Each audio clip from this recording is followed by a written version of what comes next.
Assalamualaikum warahmatullahi wabarakatuh. Perkenalkan, kami dari kelompok 6 akan mengerjakan ujian praktek kimia, yaitu tentang atau menjelaskan tentang kimia inti. Ya, perkenalkan, nama saya Muhammad Rizky Maulida. Nama saya Rivaldi. Nama saya Endang Taufik. Nama saya Lola Priyani. Nama saya Rustika Pertengahan. Nama saya Suma Fajri Wajman. Semoga paham dan semoga mengerti. Selamat menonton.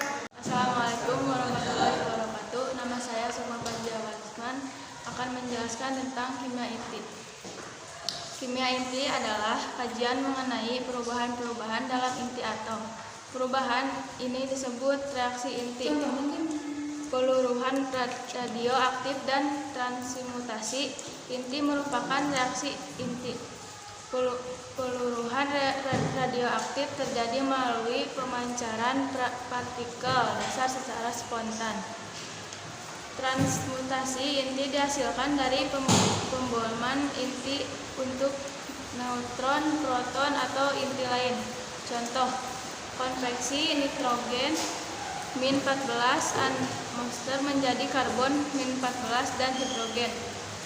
Nukleon, partikel-partikel menyusun inti yaitu proton dan neutron.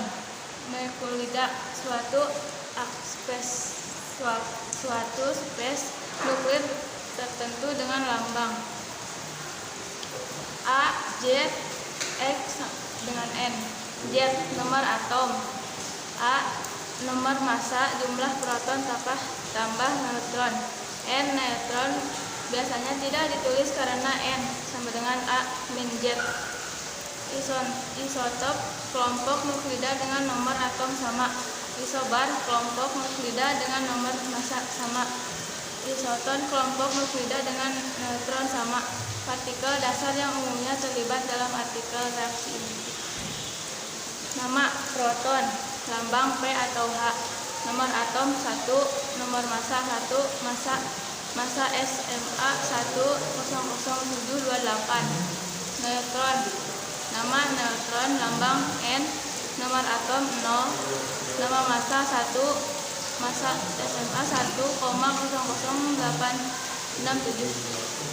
Nama elektron, lambang E, nomor atom -1, nomor massa 0, massa SMA 0,000549. Nama nitrogen, lambang B, nomor atom -1, nomor massa 0, massa SMA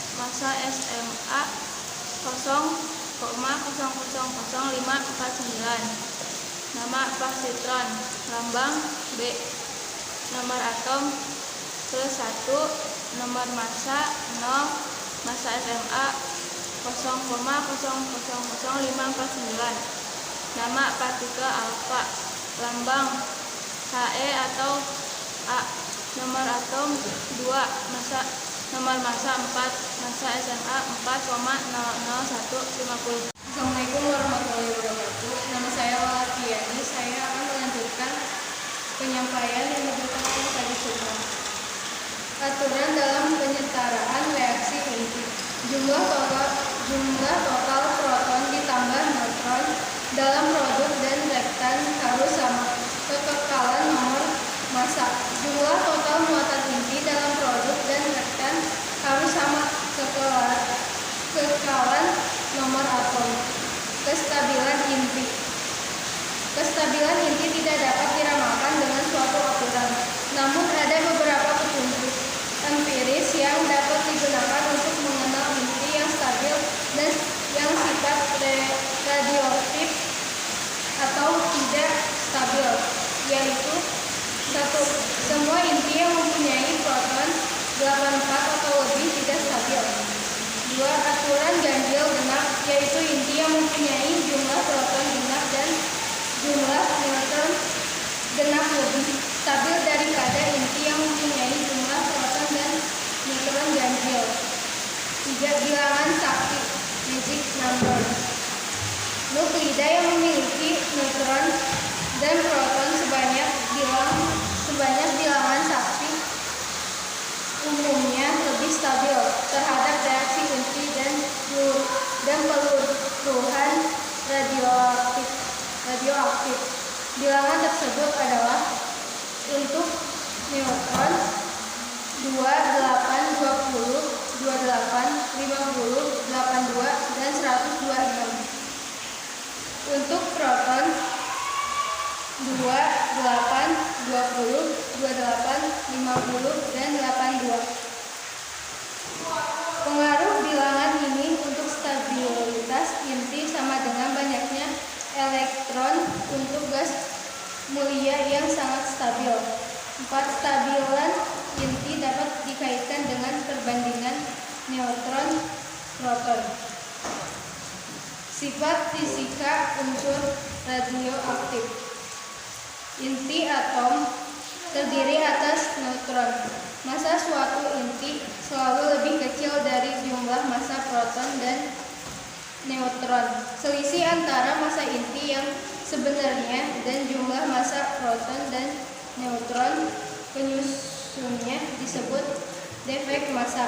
Contoh, massa sebuah atom yang ditentukan dengan spektrograf massa adalah 4.002603.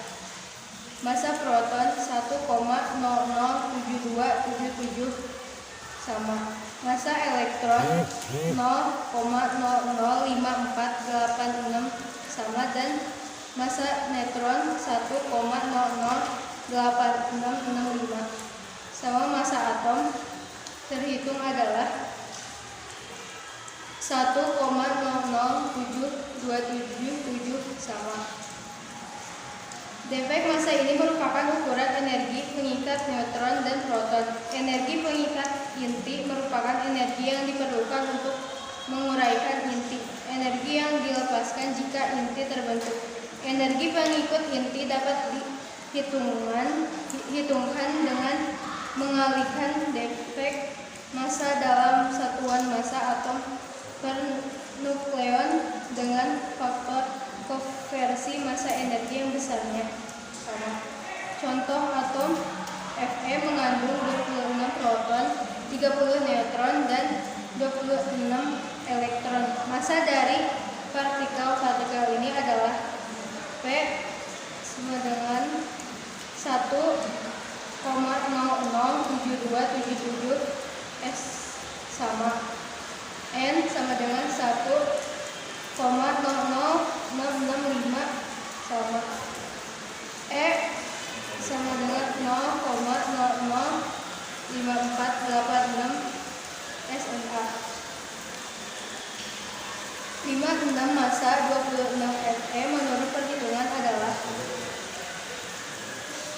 26 kali 1,007277 SMA tambah 30 kali 1,00665 SMA tambah 26 kali 0,005486 SMA sama dengan 56,4634 SMA. Massa 56 Fe menurut pengamatan adalah 55,9349 SMA. 26 defek massa sama dengan 56,463 SMA. 55,9349 0,5285 SMA. Saya di sini akan melanjutkan tentang apa yang dibahas oleh Lola. Jika energi pengikat inti per nukleon disalurkan terhadap bilangan massa A, akan diperoleh grafik seperti lihat pada grafik berikut.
Energi keterangan nukleran terbesar untuk inti-inti dengan nomor massa sekitar 60 besi dan nikel.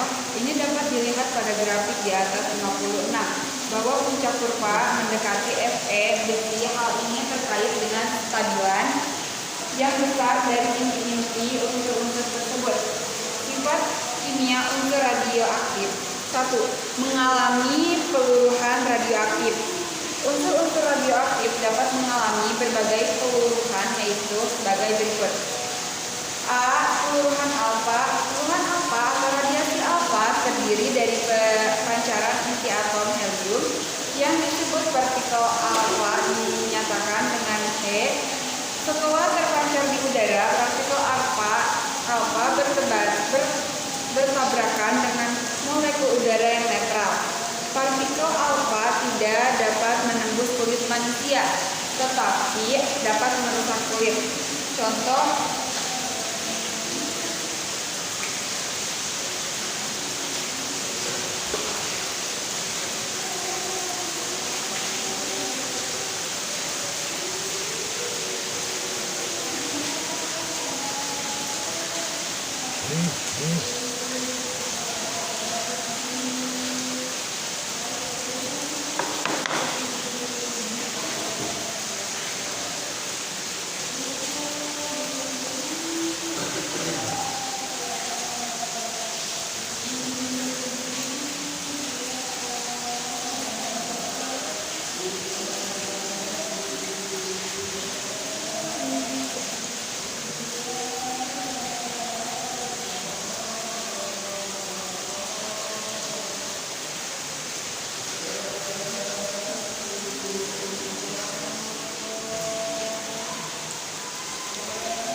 Jadi di sini contoh 10n sama dengan 11H tambah 0 negatif 1B.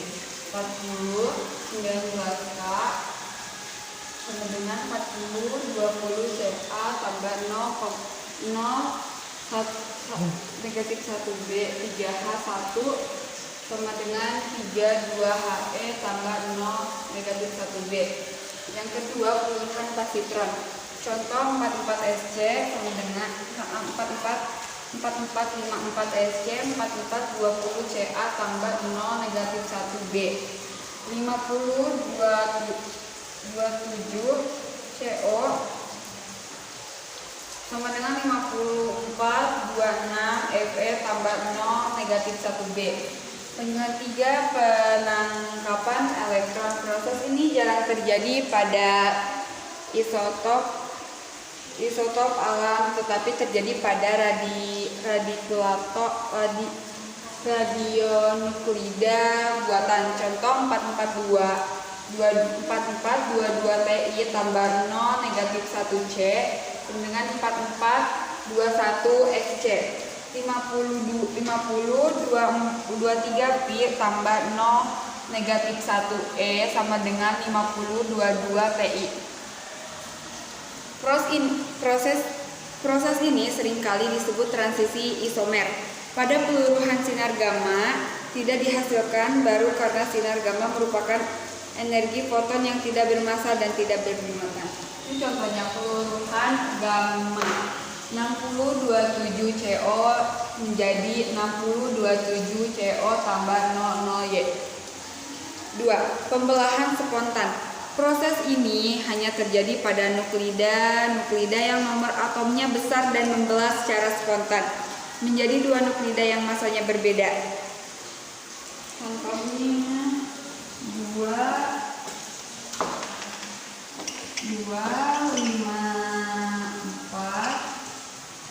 258CF menjadi 10842MO ditambah 146MO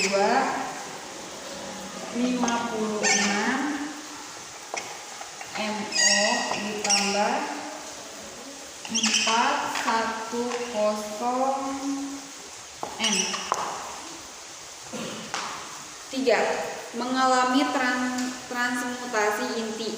Pada tahun 1919, Rutherford berhasil menembak gas nitrogen dengan partikel alfa dan menghasilkan hidrogen dan oksigen. Reaksi ini merupakan transmutasi buatan pertama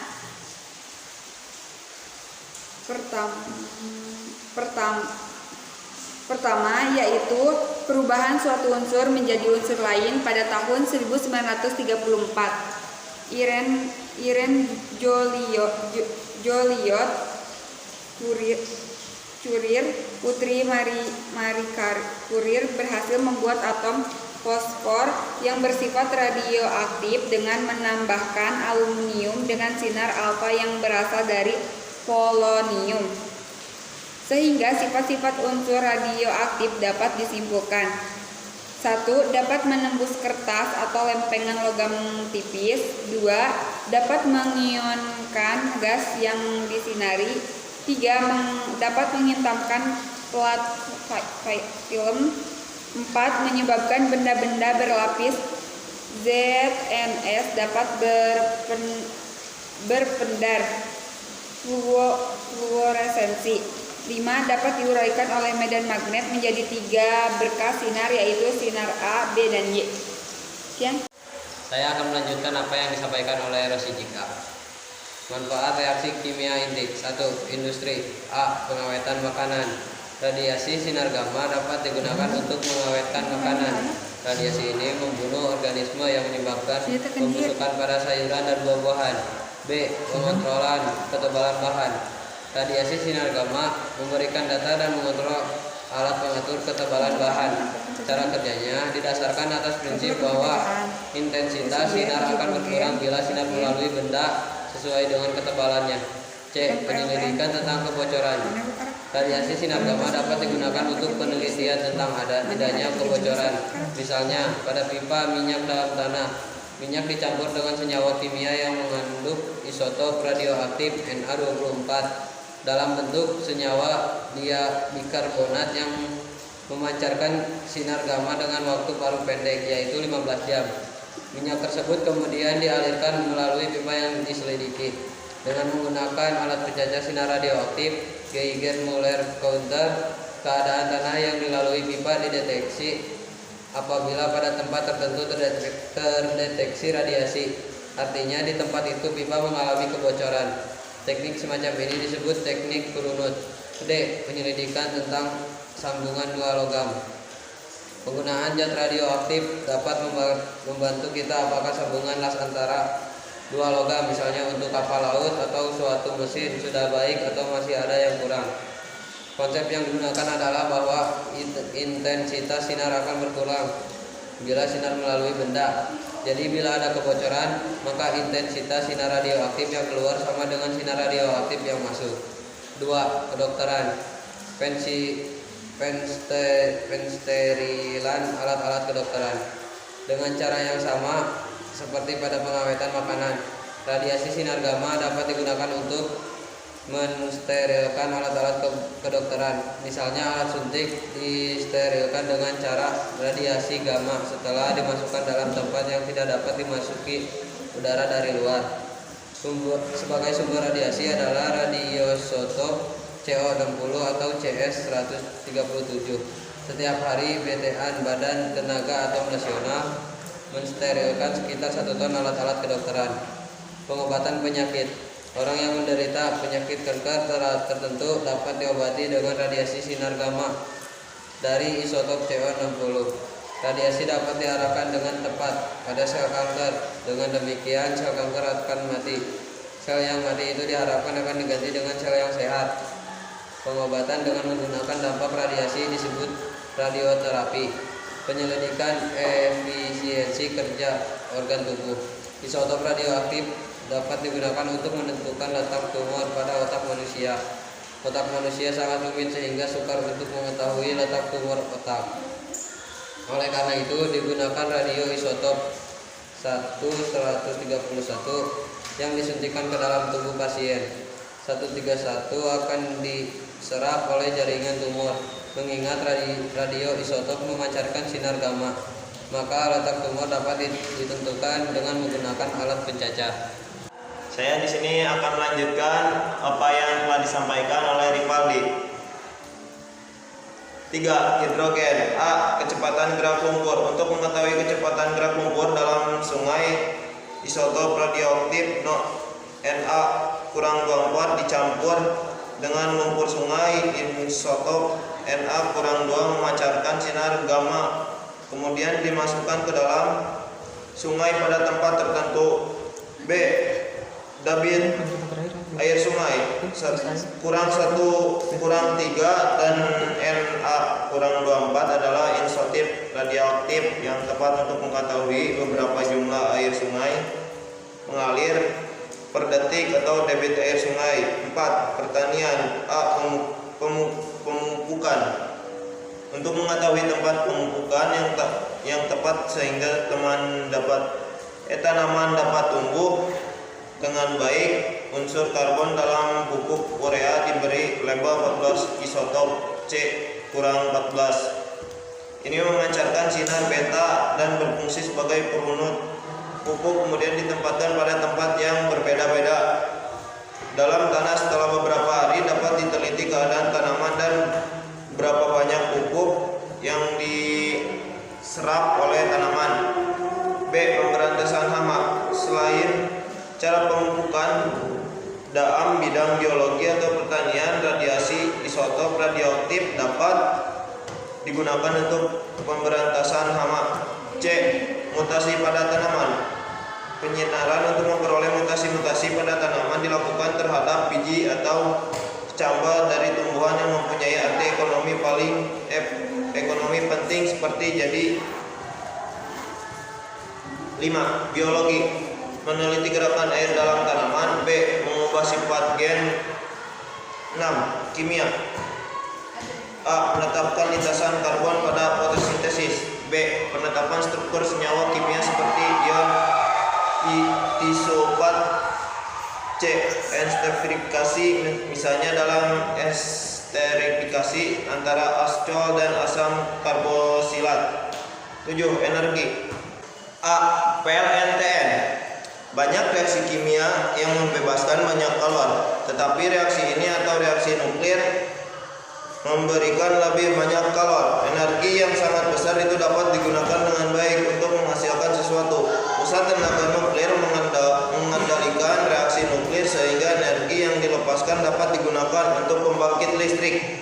Di sini saya akan menunjukkan pemaparannya. Ada 3 jenis reaktor nuklir yang dikenal, yaitu 1. Reaktor air ringan menggunakan hidrogen H2O sebagai moderator zat yang dapat mengurangi zat kinetik neutron. 2. Reaktor air berat menggunakan D2O sebagai moderator. Dan 3. Reaktor pembiak British reaktor menggunakan bahan bakar uranium, tetapi tidak seperti reaktor nuklir konvensional. Reaktor ini menghasilkan bahan terfisikan lebih banyak daripada yang digunakan.